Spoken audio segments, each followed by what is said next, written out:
we had 2 sessions and we ended up faster, so it was great. What happens for a dry race, assuming it stays dry? Well, we made a few changes after our private practice on Friday, and naturally didn't get a chance to try them in the dry.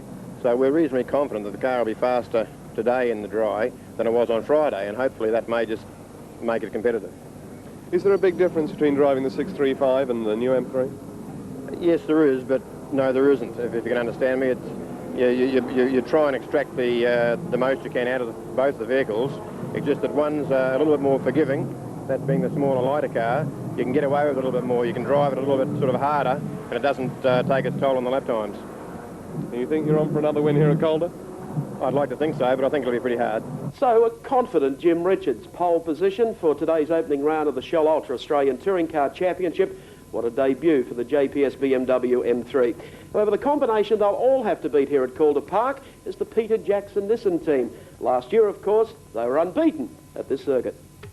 George Fury had pole position in the Nissan, but the first corner shuffle saw John Harvey emerge as the pacemaker in the number 3 Mobile Commodore. Fury gave chase with Glenn Seton close to his team leader. Francevic's Valvoline Volvo went out early in a shower of smoke and steam, leaving but one Valvoline machine, if you know what I mean. Tasmania's John Bow worked to be in touch with the Nissans at quarter race distance. Seton took over from Fury, while Crosby tested the runoff area in Coke Corner, joining the field without losing a spot. Seton took the lead from his teammate, only to find Bow advancing in his mirrors. The 21-year-old then hit an oil slick, and Bow had it all locked up. 2 from home, Bow's Volvo was all but out of gas. Fury went back up front, and Seton nicked the Swedemobile on the line to take second, with the Tasmanian coasting for third.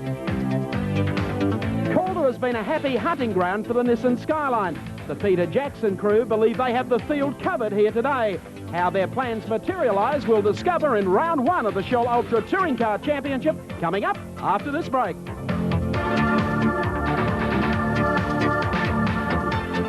Welcome back to Calder Park for round 1 of the Shell Ultra Australian Touring Car Championship. The 60-lap screamer here today at Melbourne's Calder Park under clear skies. Let's take a look how they'll line up, in fact, for today's race. From pole position, courtesy of Australian Airlines, Jimmy Richards in the JPS BMW. Dickie Johnson starts off the outside of the front row. Off position 3, car 15, Glenn Seton, the Peter Jackson Skyline Turbo. From position number 4 is Tony Longhurst in the second BMW. From position 5, car number 30, George Fury in the Peter Jackson Skyline. From 6, car 2, Allan Grice in the Bob Jane Commodore. From position number 7 is car 11, Larry Perkins in the Commodore. From 8 is car number 18, Greg Hansford in the second of the Dick Johnson Shell Sierras. From 9, car number 10, Neville Crichton in a Ford Sierra. From position number 10, Graeme Crosby in car number 8, the Commodore. From 11 is, of course, 05, Peter Brock in the Mobile Team Commodore. From 12, car number 75, Colin Bond in the Alpha 75 Turbo. On our Australian Airlines grid chart for you. And, of course, for the first round of this year's Australian Touring Car Championship, a rolling start as per the rounds of the World Touring Car Championship. And as viewers have seen in Europe, for the past few years, the European Touring Car Championship. Our Park Royal pole sitter is Jimmy Richards. Sharing the front row with him, Dickie Johnson of Queensland. The V8 boys have it all to do, but keep an eye on Allan Grice starting out of the third row on the outside of George Fury. Grice is a notorious quick starter in rolling starts. They're holding the pace down of the cars, pace car on the circuit at the moment. 60 laps the distance for round 1. Shell providing $275,000 in prize money for the National Touring Car title. And a great turnout of new equipment. The Ford Cosworth Sierra and, of course, the BMW M3, both having their world debut in touring car racing here today. They swing out of the top corner. The pace car is off the circuit, waiting for the lights to turn to green. And head-to-head go the Cosworth Sierras and the M3 BMWs. The Scalder from Calder, the Shell Ultra Championship is underway. And Dickie Johnson pulling up on the inside and sweeping down the outside is Allan Grice. Look at the V8 horsepower coming into play. All being gobbled up here. And Perkins down the outside and takes Richards. Glenn Seton I'm sorry, down on the inside, but goes straight off the circuit. Perkins goes straight off. Glenn Seton made a good start too. Grice is in amongst them, but Richards will lead it. Coming up into Shell Ultra corner. Seton in second spot, then back to George Fury in third. Allan Grice is up to fourth, and Dickie Johnson, he's still in there, but he's dropped off the pace. Well, what an extraordinary start. Larry Perkins went in very, very deep at this 2.3-litre fuel-injected BMW in its world racing debut. Leads the field at the end of the back straight. Glenn Seton in second place in the Turbo Skyline Car 15. Then George Fury in third. Allan Grice in fourth position, and there's plenty of jostling. Peter Brock looks to be thrusting his way through the field as well in the mobile car. Fury goes out wide in the grass. He's in strife. Tony Longhurst is in there as well, giving everybody a serve. This is electrifying stuff on lap one. Across the line, and it's Jimmy Richards with Glenn Seton coming up on the outside of him as they race it side by side down here, and it's Seton now who takes over the lead as they drop into the right-hander at Coca-Cola corner. Grice is still third. An electrifying start from Peter Brock. He has come from nowhere, and I think at this stage up round about fourth. Had a lot of problems trying to get their car set up because of the lack of time, but Brock is moving through the field, and everybody is thoroughly surprised at the performance of this new M3 BMW. Jim Richards, a splendid job. Graeme Crosby there. George Fury, surprisingly, a long way back. Dick Johnson lurking at about 7th or 8th, and he's the guy that really got shoved back through the field. And Crosby in strife, is it? Graeme Crosby has gone round in car 8. How did they miss him? Well, he's backed out of there, but he's looped the model in front of the field, trying to keep it running. And we'll start again. The rest of the tail, there's Tony Noski there in the Kalari transport car going through, and Crosby back on the pace. Seton across the strike from Jimmy Richards, Allan Grice. Peter Brock will keep an eye on him. He's got a lot to prove here today at Calder Park in this opening round of the Shell Championship. The last time that Glenn Seton was down here was for the endurance round late last year in November. You recall that he and George Fury did a splendid job, and at this corresponding round last year, Glenn Seton actually led it for a while. This could potentially be a Touring Car Championship season opener win for young Glenn Seton. He's doing a great job. Richards right behind, then Grice sitting in nicely in the V8 Commodore. Then Brock, then Tony Longhurst, George Fury, and Gary Scott, the next man. Coming down to the bottom corner, remember a lap ago here, there was all sorts of problems for Graeme Crosby. We'll capture the action for you, courtesy of Shell Ultra on our replay, and boy, he got that sucker sitting up on two wheels and parked it almost in front of the field. Well, that's where Fury ended up one out and one wide. That's why he lost so much time. Johnson was coming through, and look at the move there. Andrew Miedecke was the other man involved in the Oxo Cosworth Sierra. Dick Johnson, Greg Hansford having to go every which way to get around the spinning Bob Jane T-Marks Commodore. And surprisingly, everybody gets out of that one without swapping paint. Back to the leader, Glenn Seton, car 15. Lap 3. Seton's still leading, but let's have a look at the second place man. Grice I saw moving up a moment or two ago. And these little Nissans really move, don't they? They're incredibly quick in a straight line. They've got no aerofoils, no wings on them to slow the cars down, to give them more downforce, so they're much quicker in a straight line. And Grice is second, but he's got a real battle on his hands there with Richards. Peter Brock. Here's Brock making a run down on the outside as Grice just locks up a brake, going into Shell turn. This is the car that Graham Cameron drove in the Nissan Mobile Series, and they had so many problems with the car, all sorts of knocks. He comes back onto the start-finishing straight, and it goes across the line. So it is Seton leading from Allan Grice. Next is car number 3, Jimmy Richards, and he is being swamped by Peter Perfect in 05, the Mobile Team Commodore. Last year, Grice, he appeared in Europe. Oh, and look at Richards there on the inside of Brock. Brock trying to go around the outside of him. It's not to be, though. That's where the M3 really scores. It handles so well. Brock just locking up an inside front that time as he went through the King over towards the Bob Jane Hill and making a run down the back straight. And Fury right up with them there, too. Here comes Brock. Pulls out of the slipstream as they come down the back straight. Fury keeping them up. And he dives down on the inside of Tony Longhurst. So a great scrap going here, and all the time this is going on, of course, Glenn Seton is able to pull away from the field. Well, he's doing a great job. He's driving the newest of all of the cars that the Peter Jackson Nissan team have built. They've been swapping and changing cars, trying to develop the fastest combination, and George Fury has ultimately gone back into his oldest car, Grice. Richards and Brock having a great scrap, former teammates. Then George Fury buys into the action. Look at the speed of the Nissan down the outside, and George Fury, the old rally champion, really puts up a strong performance as he tries to round them up, but he's out on the wrong side of the circuit. Can Richards squeeze through? He's going to think about it. Oh, over the curve. Richards caught out wide, and Longhurst have been swamped. Black in a moment, they said. Brocky, 0-5. Keeping in mind that... Oh, the BMW really taily that time through the kink in the back straight. Richard still has the upper hand of the two black BMWs, and George Fury sweating it out as he tries to do something about Peter Brock. Looks in his mirror, he realises what's going on, and all the time Glenn Seton getting away in car number 15. Seton opening a gap on the field. Now 3.4 seconds, back to Allan Grice, Peter Brock, then George Fury.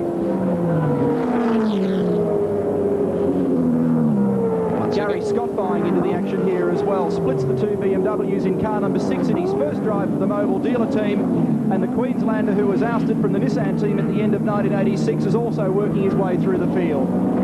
He has done a good job. Here they come, heading up T Mart's Hill. Gary Scott. Could be just a one drive, or maybe a backup next weekend at Simmons Plains, the big Australian national line meeting down there.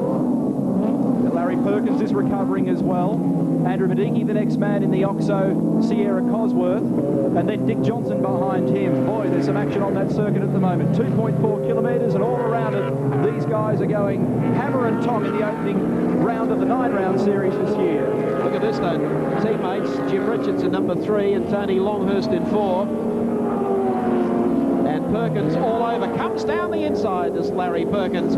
Looked like he would lead the race into the first corner, but he got shuffled off, went in far too wide, and he's working away now on the inside of John as they go down to the right-hander at Coca-Cola. So Jimmy Richards doing a great job, and Jim Richards, a very interesting driver, courtesy of Nissan. Nissan know how, you betcha they do. Jimmy Richards, 39 years of age, comes from Melbourne. Of course, lead driver for the JPS BMW team. New Zealand Touring Car Champion 70 and 71. James Hardy, 1000 co-victor in 78, 79 and 80. And of course, the Touring Car Championship in 85 speaks for itself, 7 out of 10. He's been racing for 22 years and feeling the pressure at the moment with Larry Perkins all over him. Well, one guy caught up in the action there, and the little Gemini knows what it's all about at the moment. He's going to have to watch his mirrors. Gary Scott has moved through. What a great battle for the minor placings in this race, but still Glenn Seton has control.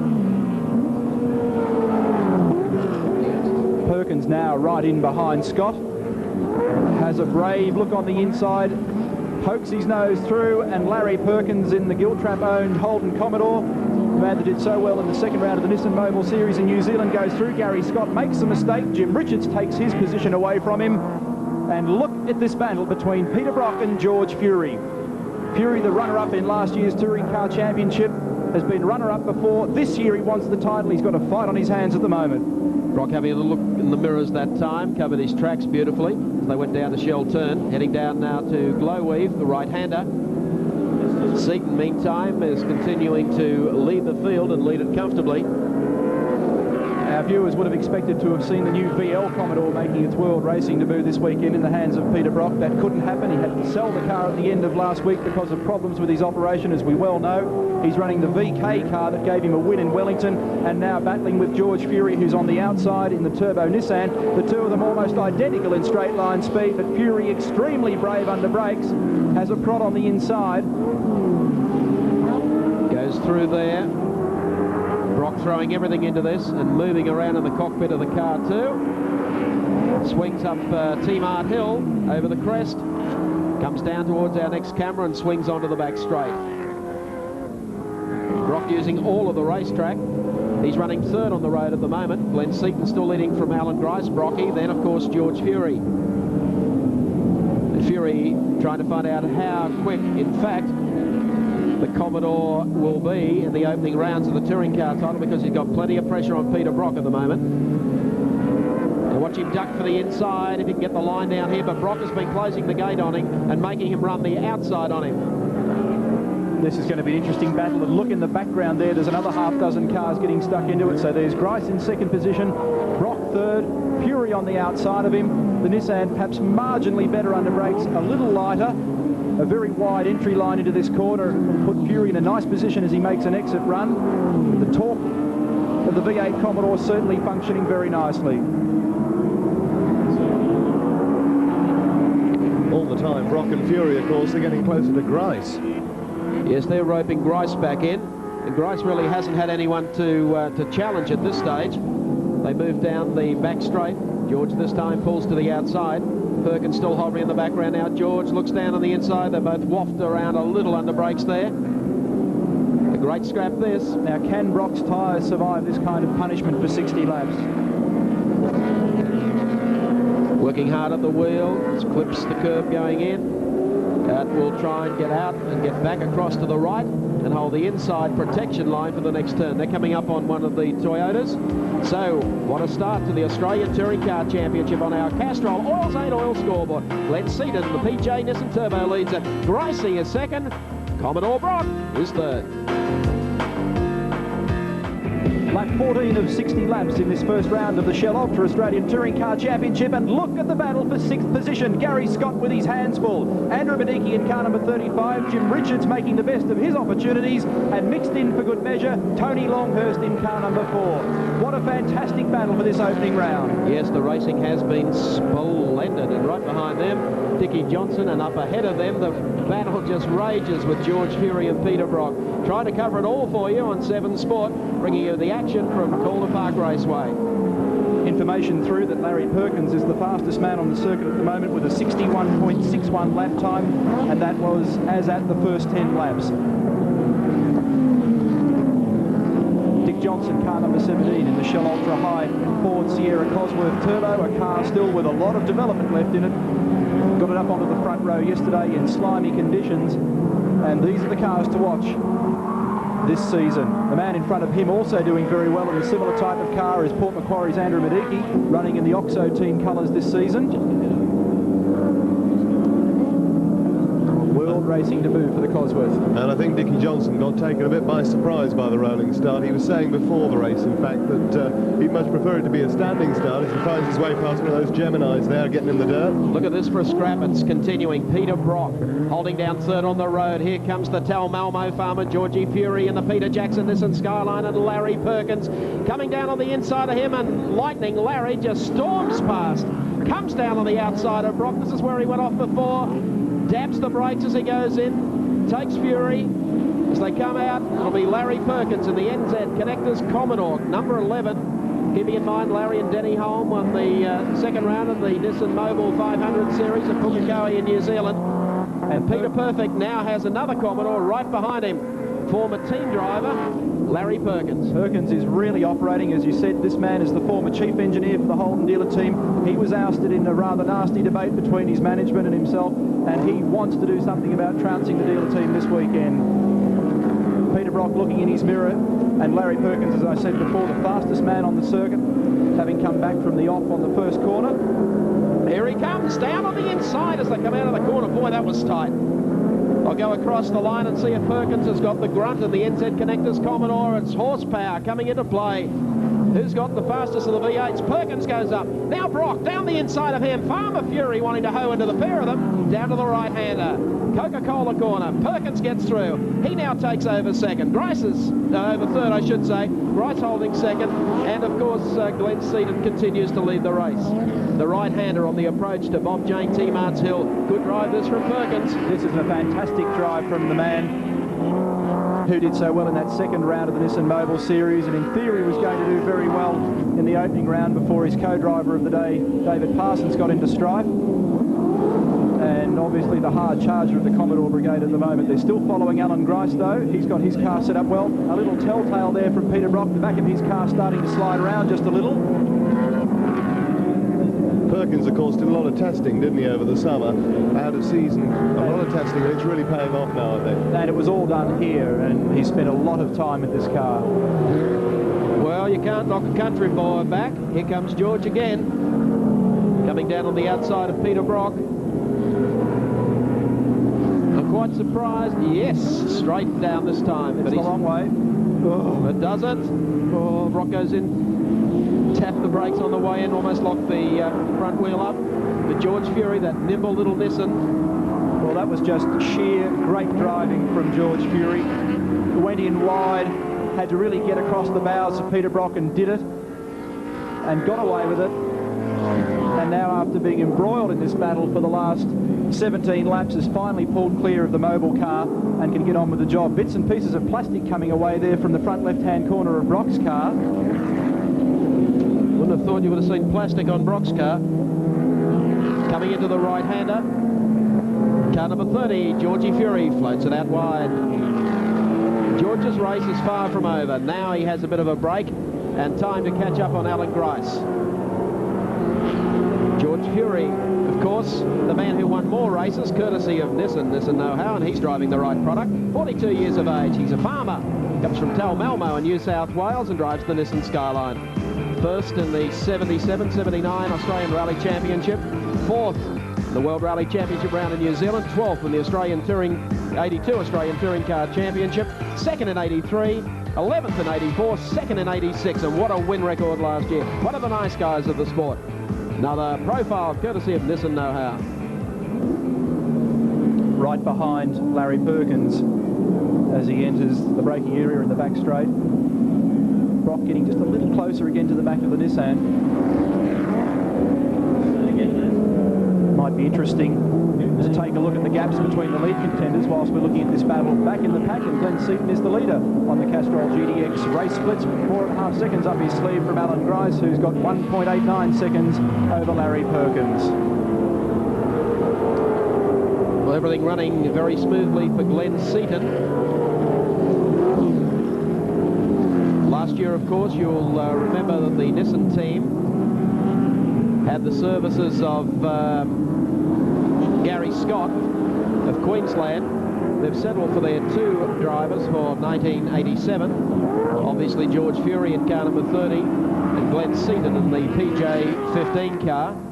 And their faith in young Seton is certainly... And George is filthy on that one. That's Laurie Nelson in the V8 Mustang, awkwardly getting in the way. He can't really help it because Brock has made the best of this opportunity. Look at him on the outside. Laurie really had nowhere to go through that chicane.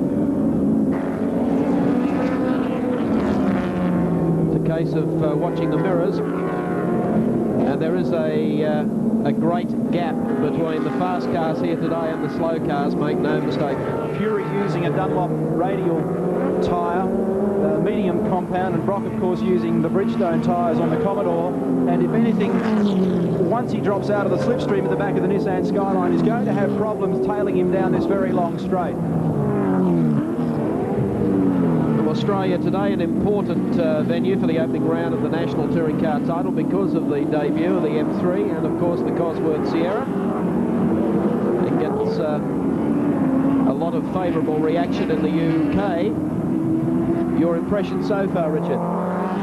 Well, the M3 is certainly in practice was the car, and of course I think the fact that it's a handling car and it handles so well has been brought out by the wet practice session. Now it's dry. The fact that it's only 2.3 litres is really rather letting it down, and unfortunately it's not able to stay with the big V8s and the turbo Nissans. And this, of course, is a circuit that should suit the M3 to get onto some of the real speed courses. This is a tight little rink compared to some of the others like Sandown. Allan Grice running second on the road at the moment, behind Glenn Seton. And Grice, of course, one of our favourite race cam operators. How's it doing out there, Allan? Pretty busy, Mark. Pretty hot. It is a bit warm, but at least you've got a dry track. Is that to your advantage? Yeah, it is, as long as Bondi stops throwing mud at me. Gricey, how are your tyres holding out? Just starting to get a bit squeezy now, but so's the Nissan in front. Just a moment, I'm walking a bit of a tightrope on brake brake balance. This place is hard on brakes. I'm just starting to get the rears locking up, but I don't want to take too much off the rear and put it on the front. Yeah, what you're talking about is the brake balance bar at the front of the car. Yeah, exactly that, Mike. It's very, very difficult to get exactly right all the time, but that's what they pay me for. Your impressions, you've driven a few circuits over the last couple of years. The tiny Calder rig, how does it rate? Well, it's so much better than it used to be, but it's still a little bit short, particularly for my sort of car. But it's the same for all of us. This is going to be interesting. He's not looking. He's doing his best. Grice, you have mellowed. Oh, shucks. You're just being nice. I know. I got a bit of a carburetor hiccup there too. Can you hear that? Yeah, we're just coming out of the corner. Yeah, there's the secondaries open on the carburetor, and if I get it all right, the corner all right, I can just go flat on the accelerator. What are you pulling in top down the straight? Well, I'm pulling 7 through the gears and about 6.2, 6.3. See the back of the car move around then. That's because I'm prepared to cop that, because at this early stage of the race, I don't want to put too much effort on my fronts. If there's going to be a charge on towards the end of the race, I want to have good front brakes to do it. I just noticed something then. When you crest the top of the hill, you have to have a little lift to stop the thing from over-revving. Yeah, that's right. Perhaps you'd like to talk our viewers around a lap of Calder Park. This is all second gear. Actually, I think the risk of being a bit of a party pooper, I better get a bit serious, Mike. I can see Perkins coming up on me behind. All right, I might allow you to get back onto it and not interfere with your concentration. We'll check back with you later when the pressure's off a little bit. Okay, thanks. Thanks, mate. Allan Grice still running second on the road behind Glenn Seton, but closing on him is Larry Perkins, who seems to be coming from nowhere in this field today in the NZ Connectors Commodore. Into the right-hander. Just a tiny lock up there, heading up T-Mart Hill again. Grice driving the car that, of course, that carried him to victory in the James Hardy 1000. He's still got a lot of work to do. Castrol, Oils Ain't Oil scoreboard. Glenn Seton continues to lead. Grice in second, but closing quickly, Larry Perkins. And Larry Perkins closing all the time on Allan Grice as they come down the long Calder Park front straight. Glenn Seton a long way off in the distance at this stage, so it's a battle of the V8s for second and third, and Allan Grice is really going to have to work now and concentrate in keeping Larry Perkins out. Remember that Perkins is the man that has the fastest lap of the circuit so far and has come back from that remarkable off on lap 1. She's done an incredible job in the NZ Connectors Commodore. Going to make life difficult in the next couple of laps for Allan Grice. But if Grice has got a problem or two with tyres going off, Larry would be feeling the pinch equally, I would feel. Peter Brock has made his charge and has now settled back. George Fury sitting back behind these two cars. Down towards Glowweave Corner. We'll have two angles of the challenge by Larry Perkins on Allan Grice. Cameras around the circuit. And of course, race cam as well as he gets closer and sits in the draft. And there it is as I speak. Dave Thomas and our race cam boys down here today. Larry getting closer. His best lap time is 61.61. Allan's best time so far is 62.14. That tells something of the story. Getting close now. Up into the right-hander, then the drag up T-Mart's Hill. Grice will fight for it. I made a blue early on saying that this was the Graham Cameron car. This car that Allan's driving is the car that gave him victory in last year's James Hardy 1000, and in an arrangement with Graham Bailey from Gosford, will run the car for season 87. Great shot from race cam as we look at Larry Perkins, white knuckle fever and wide eyes looking through the back of Allan Grice's Commodore. They come out of Glowweave corner. Grice there, Perkins getting very close to him as they run down the straight. Be able to tell now where horsepower comes into play on the drag to the right-hander at the end of the straight. Perkins setting up, and here he goes, swings out down the inside, and Perkins in car number 11 takes Grice down into the braking area.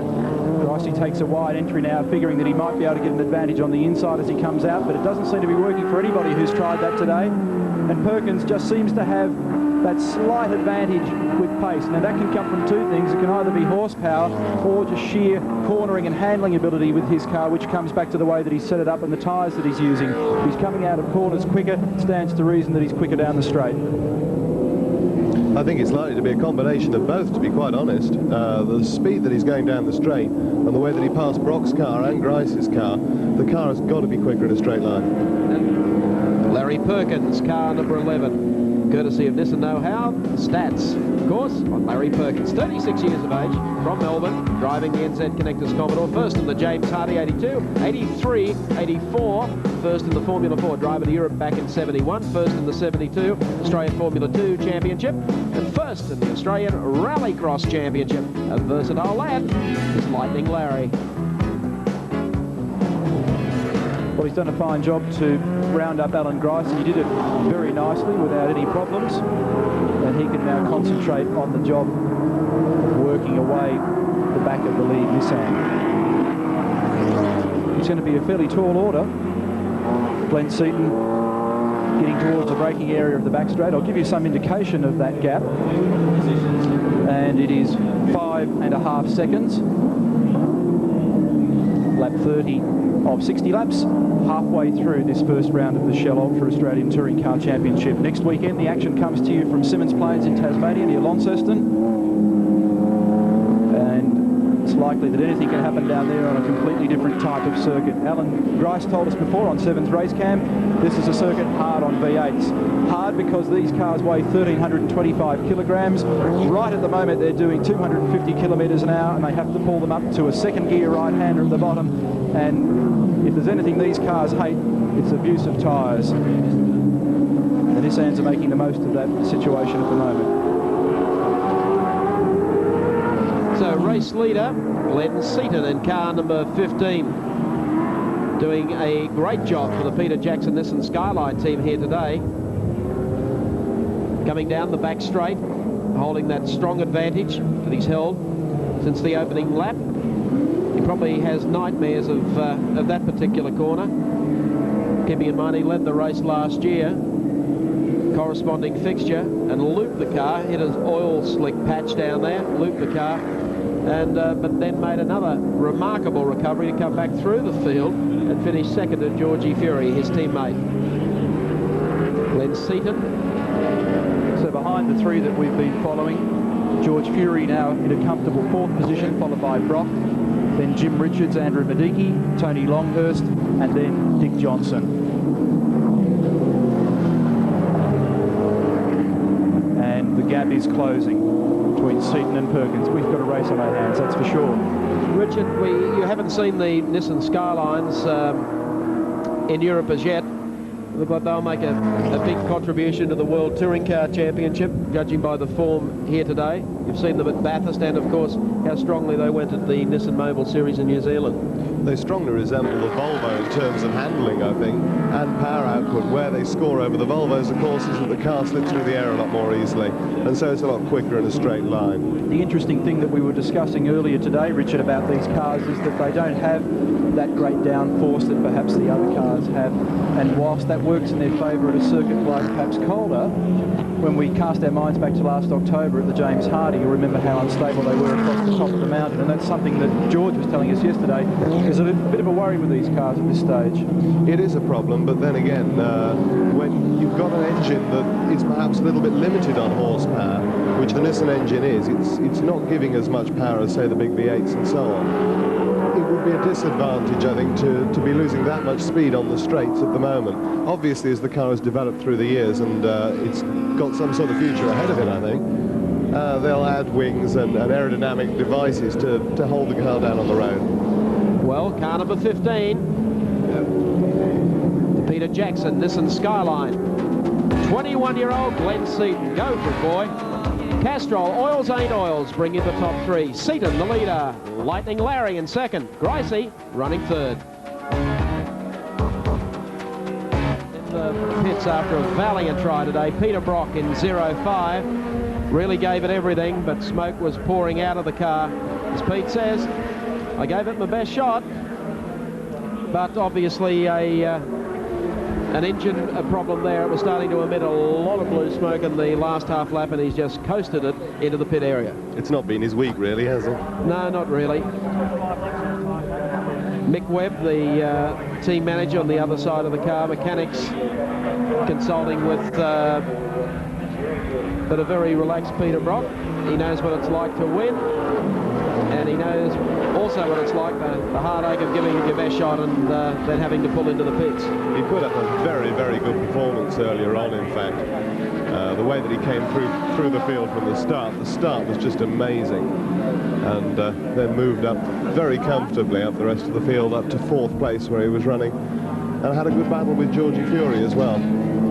Talking about good battles, car number 17 is Dick Johnson in the Shell Ultra High Ford Cosworth Sierra. And of course, trying out for us today, our new mini race cam that you'll be able to see pictures of the international touring car events. There's Dick with the small little unit just perched over his shoulder. And a new feeling for Dick. Got the front row, but got shuffled back in that almighty charge to the first right-hander. The one consolation is the car will be as strong at the finish of the race as it was at the start. I reckon he might be a bit disappointed with the way things are going at the moment, but time will tell. I mean, we're only just a little over halfway, coming up towards 2/3 of the way through the race, and if the tyres and so on are in good shape towards the end, he could well come through and pick up some more places yet. Sierra Cosworth makes that wispy noise from the 16-valve engine with the turbocharger tagged onto it.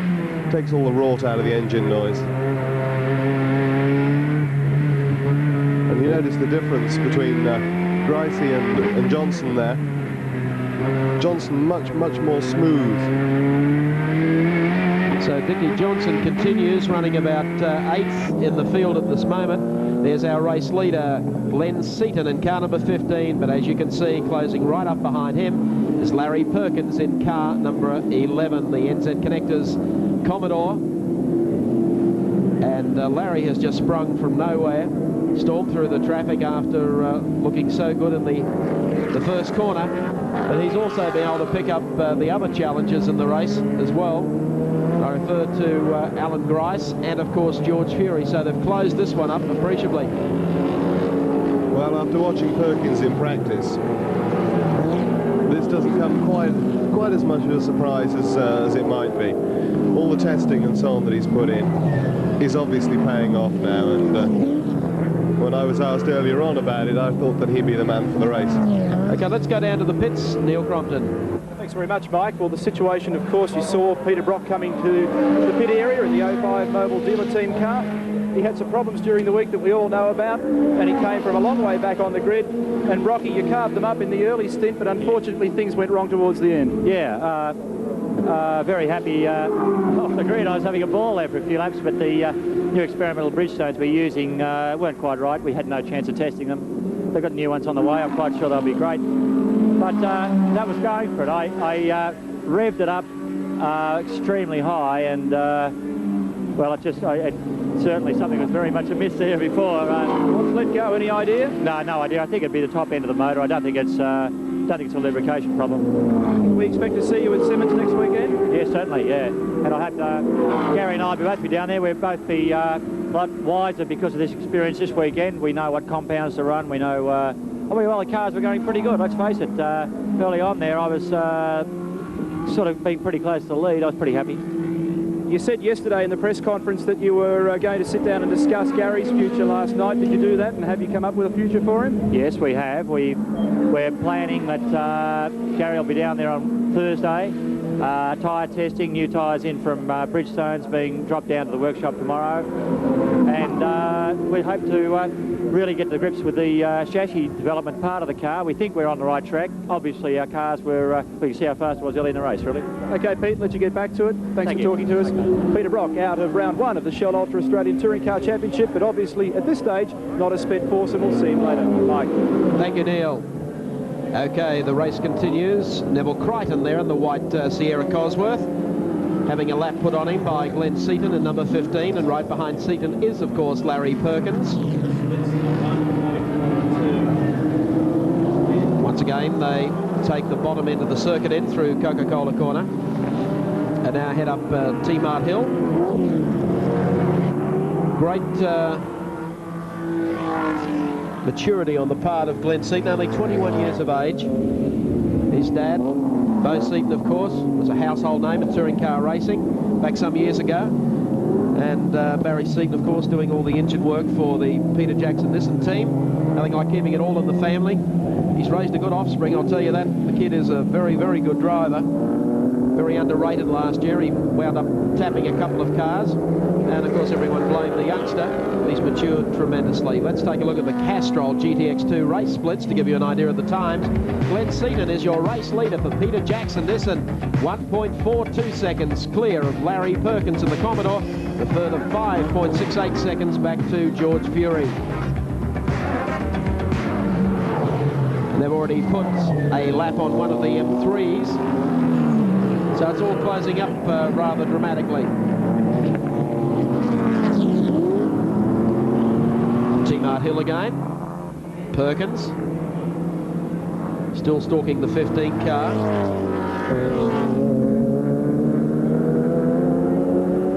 He'd be happy to sit there now, I would think, for a minute or two now. He's that close to the leader. Allow everything to cool down, allow himself to cool down, because I should think he was fairly angry with himself earlier on after that mistake on the first lap. And he'll cool down a little bit, I should think, and wait for an opportunity rather than make one. Well, of course, yesterday's practice showed us that we had a situation of two new cars, the Sierra Cosworth Turbo and, of course, the BMW M3 sharing the front row. With a dry racetrack today and a bit of horsepower getting down on the road, the grunt cars are back. Nothing can beat something with a bit of horsepower, and of course one that does bring out a lot of horsepower is that Turbo Nissan. The Commodores, and particularly Perkins, has been outstanding today. Still plenty of heart though for Dick Johnson and for Jimmy Richards. This is the only race, of course, that these guys have had on local soil, the top runners. A meeting a couple of weeks ago at Oran Park for the Tourers. But you'll notice Larry Perkins, after doing so much development work here at Calder and running the Nissan Mobile Series in New Zealand, is going to be a force to be reckoned with in the Shell Ultra Series in '87. Is he indeed? He's closed this gap dramatically. Right in behind Glenn Seton now, and I'm surprised that the condition of Larry's tyres is still such that he can challenge the Nissan quite comfortably. They've just completed 44 laps, 16 to go. Well, of course, that's where the testing pays off. The fact that he's done so many miles, he knew exactly what compound to fit before the race started and exactly how long the tyres would last and what he could do with them. He's a very gritty competitor, and good sponsorship backing this year. They built two cars last year. They have sold one. The other one is running today in the hands of Tony Noski, a former Speedway driver and Kalari Transport entry. And this is the fresh car that they took to New Zealand. They hope to have it back in time for Oran Park. They couldn't get it back off the boat from Pukekohe near Auckland. So this is the first run this year for the newer of their two VK Commodores. And Larry said yesterday in a conference that he'll stick with this car for some time before he upgrades to the VL. Something like $100,000 invested in building one of these cars, and they'll wait and see what sort of advantage is to be gained out of the new VL Commodore. Starting to slide just a little now as he comes out of Glowweed. Keeping in mind our Motorsport on 7 continues. Next weekend, the second round of the Shell Ultra Touring Car Championship, the big Australian National Line Carnival at Symonds Plains in Launceston. Good afternoon to all our viewers watching us through Tasmania, throughout Australia, New Zealand, and of course with our Touring Car Championship packages going throughout Europe this year as well. Symonds Plains next week brings us also the ISIS Formula 2 Championship, and not to forget the Superbikes back in the Aussie Land Series as well. So more motor racing to come to you next weekend from Symonds Plains. There's the placing on the Castrol scoreboard. Glenn Seton, the race leader, narrowly from Perkins. Fury is third. 47 of 60. Great Scott, they said a few seconds ago, as Gary Scott went off into the sand trap only about 10 or 15 seconds back. And this is how it happened. Caught on our Shell instant replay. Waltzing around, and it lets go. Right in front of Dick Johnson, squares up Johnson out of the harm's way and powers straight off into the sand trap. Full clip. Woo-hoo. This is the other Park Commodore. It does a bit of front end damage on the way through. So exit Gary Scott, exit Peter Brock. A little work to do for the mobile team. They'll be back at Symonds Plains next week. One of the new cars making its Australian Touring Car Championship debut this weekend is the new Caltex entry, the Alpha 75 Turbo, being driven by former Australian Rally Champion, Touring Car Champion and Hardy winner Colin Bond. And Richard, you were saying earlier in the weekend when you first arrived from England that with development this is the car that you think is going to be the force to be reckoned with later in the year. Well, they believe they can get 318 brake horsepower out of it, which is the same sort of power as the Nissan. The difference is that it can run lighter weight, and therefore I think that if they can make it reliable, which Colin Bond seems to have done, that car was never reliable in Europe at all when it was run by Luigi, it could well be the car to beat. This car ran, I think, at Zolder briefly last year. Very briefly, yeah. Very briefly. And it ran at Oran Park a few weeks ago, finishing second behind a Commodore, but they still haven't, as Bondi puts it, Australianised the car. He's still got quite a bit of work to do, but I think it's going to be a little goer. He's in 12th position at the moment, and with the new class structure this year, only 2 classes, under 2.5 litre, over 2.5 litre, this car should come into its own quite nicely. At the moment it's still fairly heavy, it's still on the fat side, it's around about 1,010 kilograms. The class minimum is 960, so one of the obvious ways to get some pace at the moment is to trim some weight out. Well, of course, just about everything in touring car racing is towards small cars, lighter cars, more competitive cars for 87. Here's one of them. You expect to see this car far more competitive as each race goes by. It's the Shell Ultra Cosworth Sierra making its debut here today at Calder Park. Dickie Johnson screaming down the front straight, running 9th at the moment, and Dick Johnson, of course, hardly needs any introduction, courtesy of Nissan know-how, 42 years of age. That makes him a veteran. From Brisbane, driving the Shell Ford Sierra.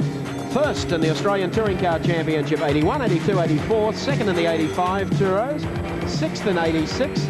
Of course, we'll all remember first in the shortened James Hardy 1000 back in 81. He plans to win at full distance this year.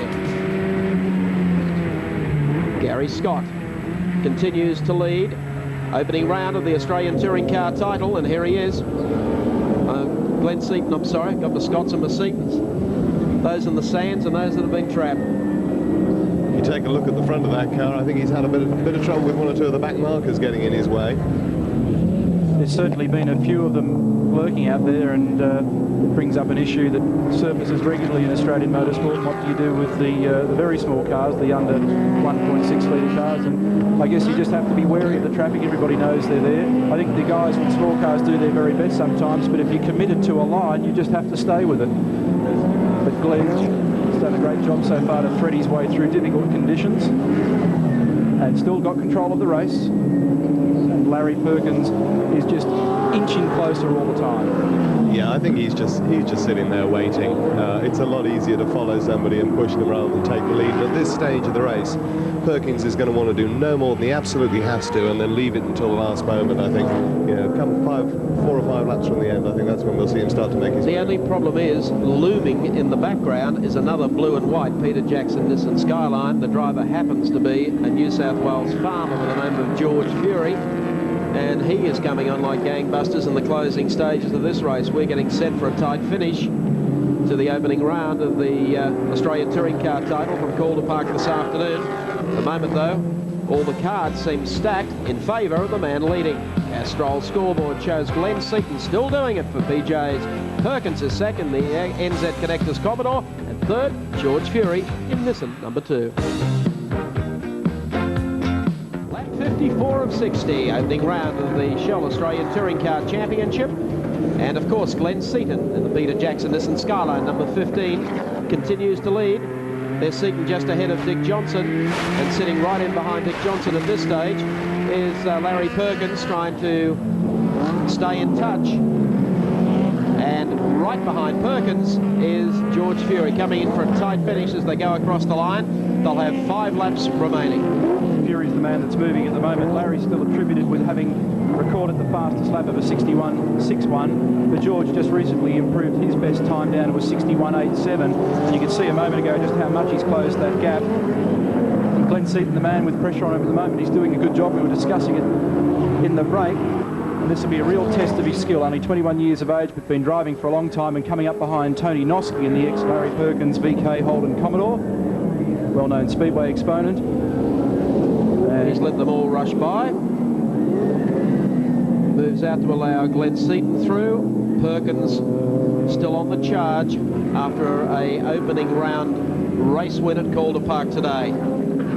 Really, you couldn't fault Glenn Seton. He's driven superbly here.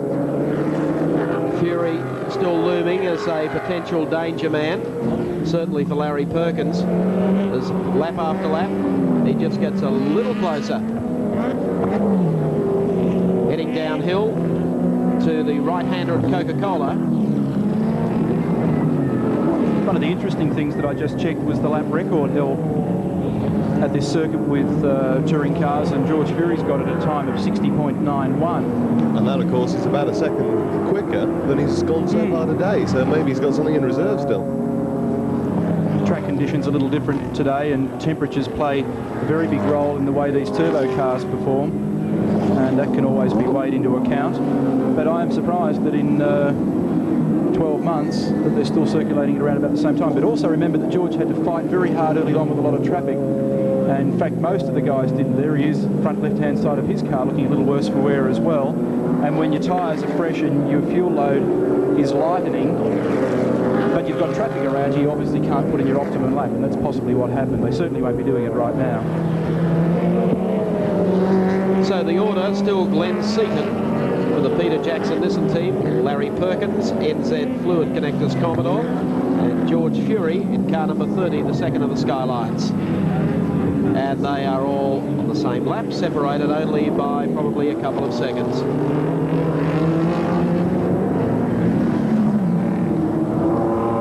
Glenn Seton's biggest worry at the moment, I would think, is going to be back markers. As he goes round there, anybody getting in his way is going to allow Perkins, of course, to close up on him. And that will be his biggest worry at the moment, I would think. Well, Jimmy Richards displaying today great spirit in the opening laps after winning the Park Royal pole sitter spot yesterday.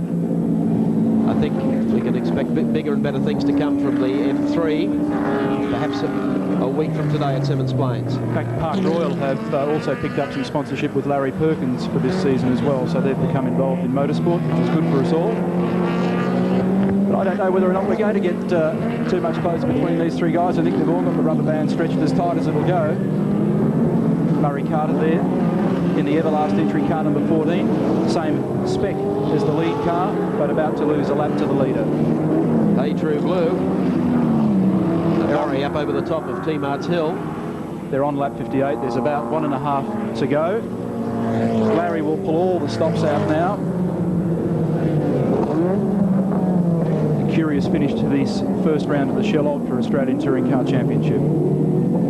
Certainly a great start for Nissan, no matter how the cards fall in this one. They've got 2 cars in the top 3. And this year, with the Manufacturers' Championship being combined into the Australian Touring Car title, puts them in very good stead with their point score as a manufacturer. It'll be interesting to see how these cars ran up against some of the European opposition, actually, and on some of the European circuits, which tend to be a lot longer and a little bit quicker than these. Moving into the final lap, things looking good for Glenn Seton in car number 15, Peter Jackson, Nissan Skyline. Through the right-hander, short straight for the next right. Now back to the left and up T-Mart Hill. I'll give you the gap, the visual gap now to Larry Perkins. No. Glenn has been able to consolidate his lead, comes out.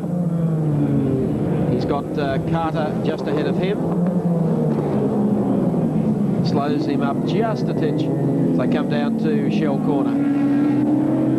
So things coming up roses for the Peter Jackson Nissan team as Glenn Seton heads into the final corner. What a race to open the Australian Touring Car Championship for 1987. Nissan, car number 15, coming out of the last bend across the line, takes the checkered flag. The win goes to Glenn Seton. Second spot will go to Larry Perkins. Third place to George Fury. Fourth place, in fact, will go to Allan Grice in car number 2. Well, first blood in the series to a 21-year-old who promised so much in 86 and has delivered first race of 1987. Sterling performance from young Glenn Seton. Great drive from Larry Perkins. There's confirmation of placings in round 1 of the Shell Ultra Australian Touring Car Championship. Glenn Seton, the race winner in the Skyline Turbo. Second place to Larry Perkins in the NZ Commodore. And third to George Fury in the Nissan Skyline.